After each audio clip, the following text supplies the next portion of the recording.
Alright. You want to know some truths that only God knows? Check it out. For the last over 2 years, I rarely slept in a bed. I slept on a mat. For the last year or so, I've been leaving my place of comfort to go to a private place where I could be extremely uncomfortable and think alone, even though I had 2 women waiting for me at home.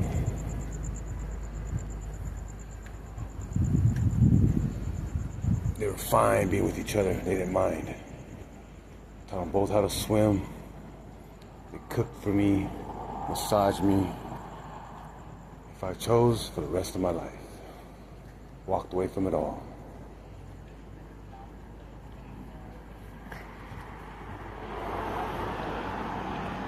What are the things that God only knows? Because I don't post everything on Facebook or YouTube. I stayed away from Facebook for a long time.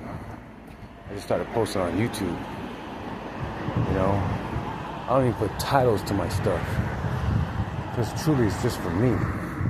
Like later in life to refer to. And go, yeah, I remember I was out there in the Philippines. Oh, I remember I was out in Japan. Oh, that was tight, bro. Mobbed out to where?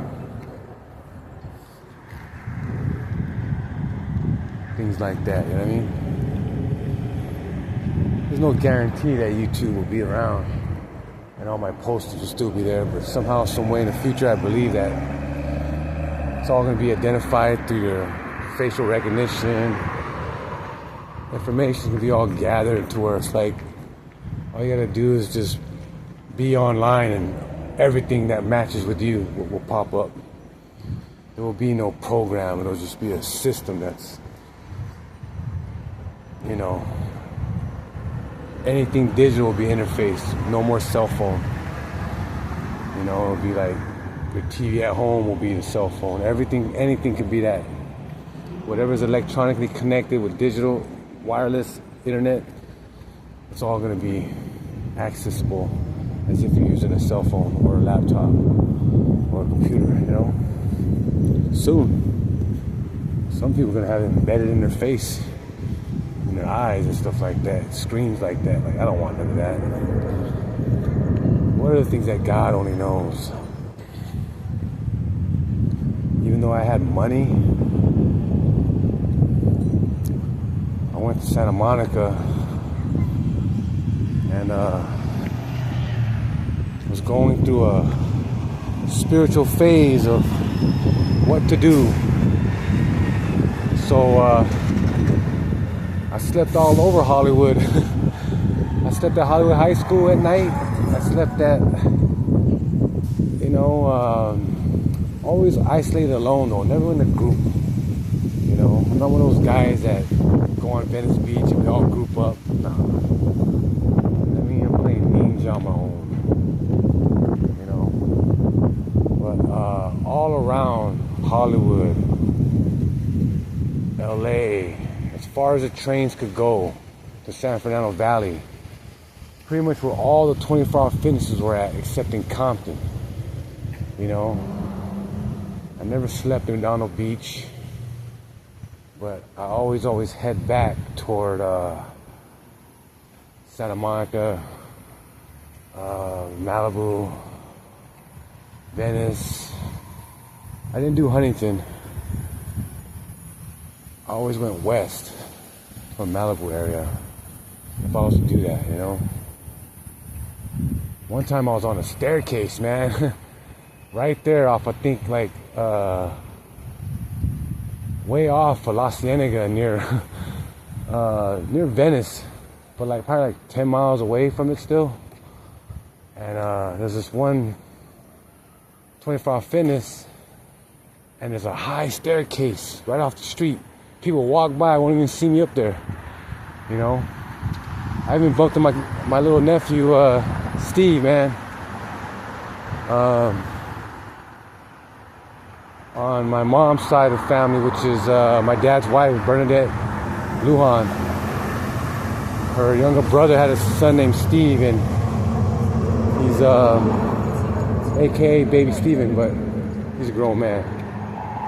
Bumped into him on Hollywood with this girl and his dog, you know what I mean? He was already swole, getting big already, doing construction.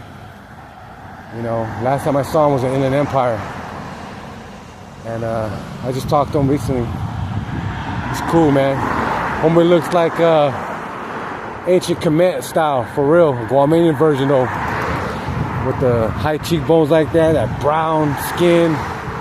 You know, the Kemetic Egyptians. You know, because his mom and his dad, the blend of them too. Homeboy looked like royalty from ancient Kemet, man. Straight up. So, what else? Oh, even in Guam, you know, my little ride that I had, go around the whole entire island, crashing the ride. You know, never had mosquito bites when I would go in the jungle.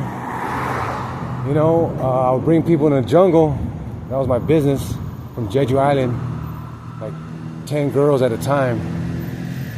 They're all in Marble Cave. You see all the pictures, you know. They're all commenting, hey, turn to the right, because her bikini line's right there next to my face, you know. They're all surrounding me.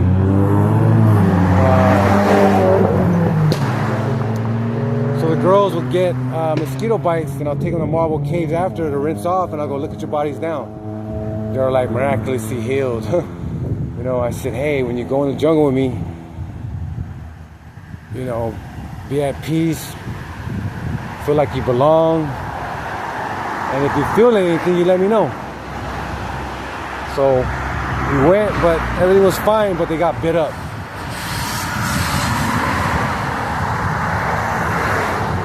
Those girls told me that if I went to Korea, Jeju Island, they said I'll starve and die.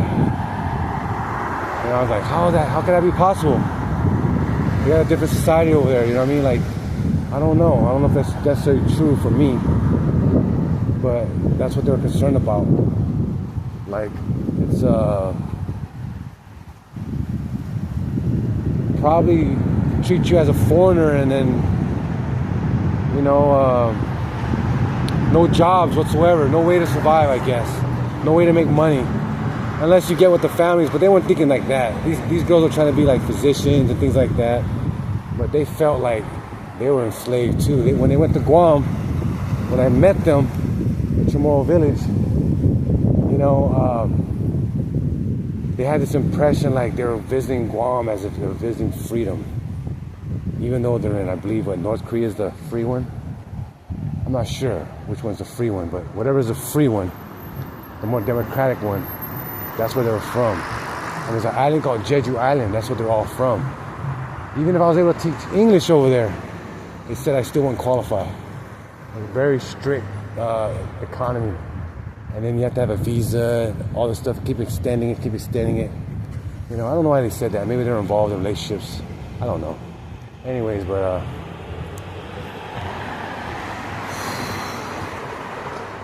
there was times when I went back to California, I didn't even go to grandma's house. I didn't visit anybody. You know, not for any bitterness or any resentment, nothing like that. It's more like just going off on my own, really enjoying California as a tourist. So it's pretty cool. So I went to all the museums, you know, ate at all these different places. We went to that Chinatown where the Bruce Lee statue's at. I never went there when I was living out there in California as a local, you know.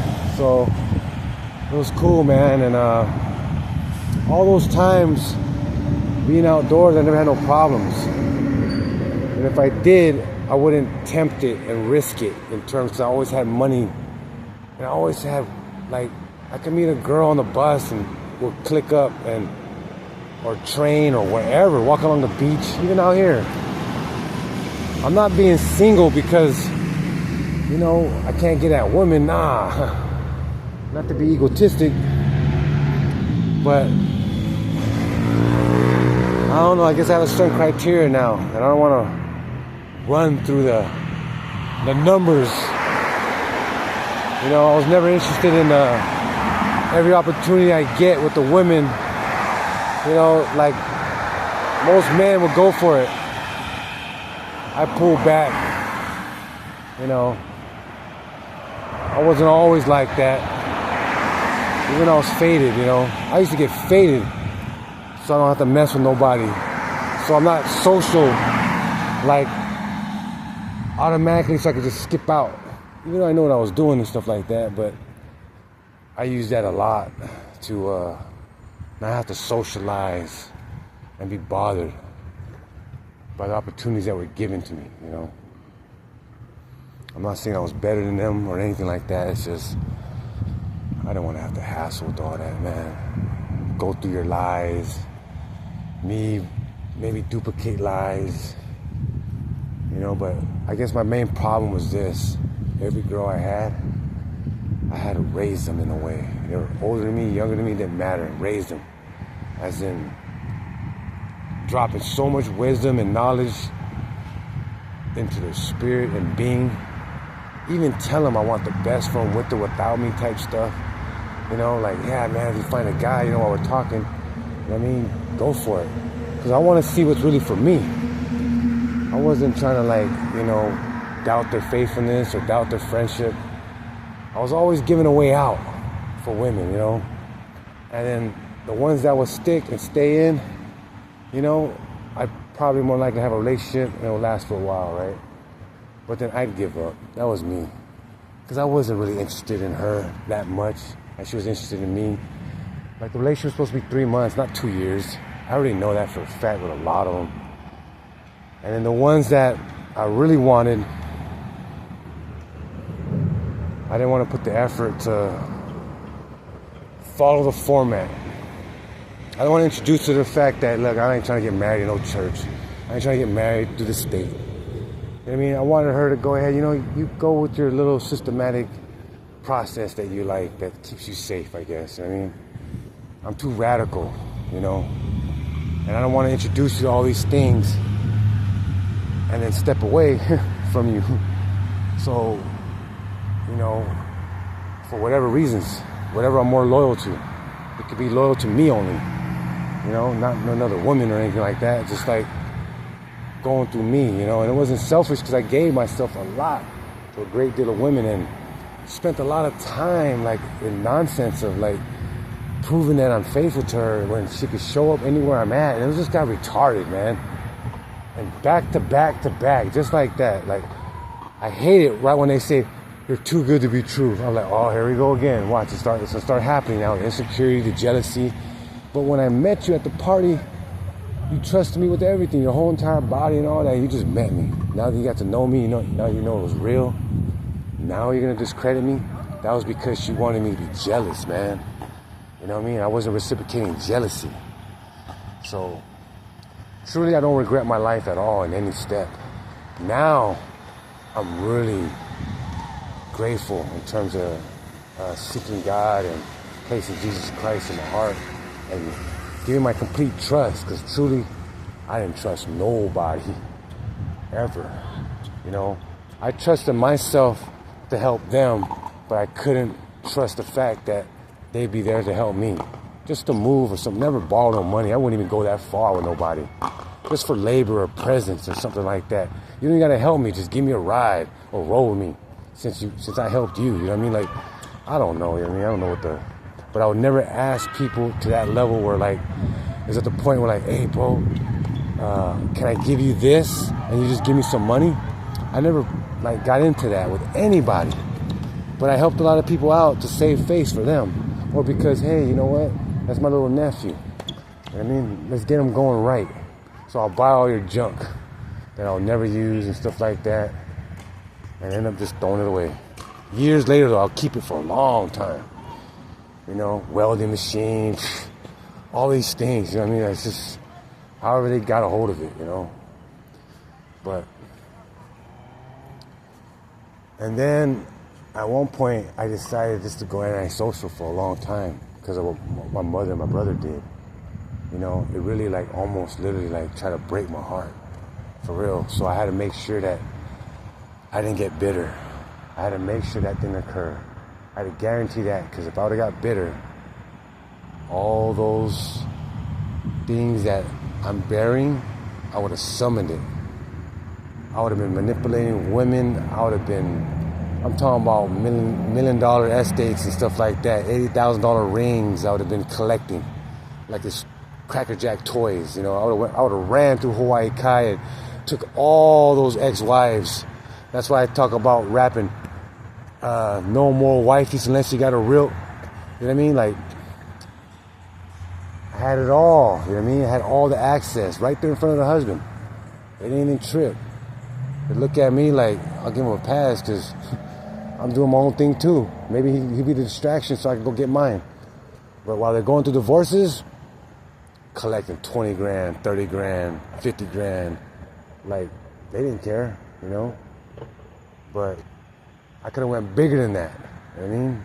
Big time. I could have been a gigolo, I could have been an assassin, I could have been all kinds of crazy things. That would have been corporate lifestyle, non-stop Wall Street, you know what I mean? Looking, but heavy into the underground world of rich people and things like that. And I didn't buy into it, you know what I mean? Like, I wasn't into, like, the material possession or having to deal with that type of crowd that much to engage in it, to actually make it come through. So therefore, when it happened to me and due to my mother and JT, you know, I went antisocial so that way with family, you know, and stayed off of Facebook and all that, just posted on YouTube. For the fact of that, I didn't want to go bitter, not because family would make me bitter, but I wanted to isolate myself completely for what they've done to me. You know what I mean? Like, a lot of bad things could have happened. You know what I mean? What if you stay in there for a day, 3 days in jail, and then you have to stab somebody because somebody thinks they could put a candy bar on your bed or some shit? You know what I mean? Like some goofy, you know what I mean, move, you know what I mean? And you got to respond that way, so that way, you know, you got to respond to kill them, man. And they told me about all the cameras that ain't around, so I'm not going to get caught doing it, you know? But it's just a crazy world in there. You know, you don't play games with an innocent person and put them in there. You know what I mean? For whatever reasons you want. You know what I mean? Man, there's no excuses for that. That's why I isolated from myself with those people to this day. You know? When I keep thinking about it, I keep thinking like, wow, they really chose that for me, huh? So I just step out the way so I don't have to do nothing terrible to both of them, you know? And then,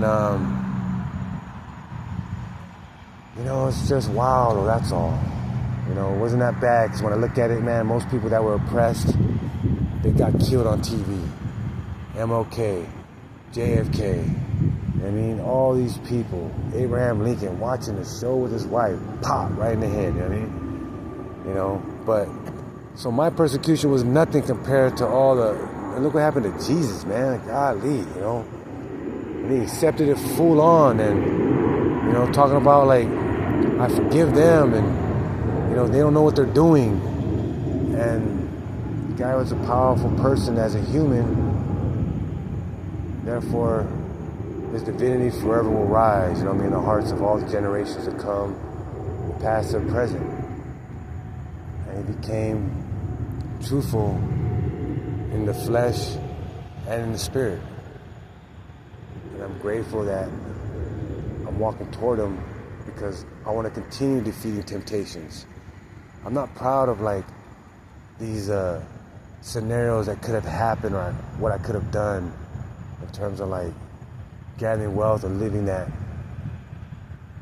baller lifestyle, but low key and never on the books, no record, and just in luxury car after luxury car, $1 million home after $1 million home, and country to country. I mean, that's not, what are you, 007? I mean, like, retarded, lost, you know, like, nah, man, like, so I want to be just a humble person that's just going to explore and adapt and apply the teachings of Jesus Christ in my life, and be extremely aware of myself and the excuses I make in my own life, that could jeopardize my own life as well. You know, I have to be very cautious and conscious about that. You know, I don't have full control. You know, why do you think I stay away from people? You know what I mean? That's a fact right there. Like, homie ain't got no control, man, of himself. He don't even go to parties. He ain't trying to go to these places, man. Because, you know, he'll turn up. And he'll turn up solo. And then he'll start planning how to go get it all done all by himself. And that's just a bunch of waste of time. For what? Status, and people go like, oh, wow. You know? So after a while, I was just putting a fear in people without even having to physically touch them. Because they deserved it, really. They deserve to get touched. They deserve to get hurt. Big time. But put the fear in them big time. You know? Like, as if I'm following them everywhere. Like, as if I know where they rest their head at. I pop up here and there, show my face. They just see like a silhouette of me. Like, what the hell is going on? You know what I mean? And I'm always smiling like I done went Vietnam nuts in the head. You know? Smile like, you're it, boy. You know what I mean? You're it. But I'm glad I never followed through. You know? There's nothing more else to say, because you know why? It'll all be negative. Thank you, God, for allowing me to be free of myself. I want to just cover my entire life with the blood of Christ and be an advocate of His will. Regardless of the rewards and gifts, I want to do it no matter what. That's not the reason why I'm doing it. I want to do it because He was willing to do it for us. At the same time, He's still asking our consent for Him to enter our lives, you know what I mean? Therefore, I can never turn back. I mean, I am committed for life. And I just want to be rejoiceful and joyful and full of devotion and focus, so I can harness the perception of Jesus Christ and the kingdom of heaven, the Almighty Father, our God, and help the children, the people, and all those in need, including myself. So I gotta have happy tears so I can focus, because negative emotion brings past memories, brings past delusional tactics, brings past egos that do not fit in the kingdom of God. It doesn't match. It's not validated. So I'm gonna just keep this whole video private. I'm gonna post it, but I'm gonna keep it private just for me. You know, as my confession to God. Thank you, Almighty Father. Amen.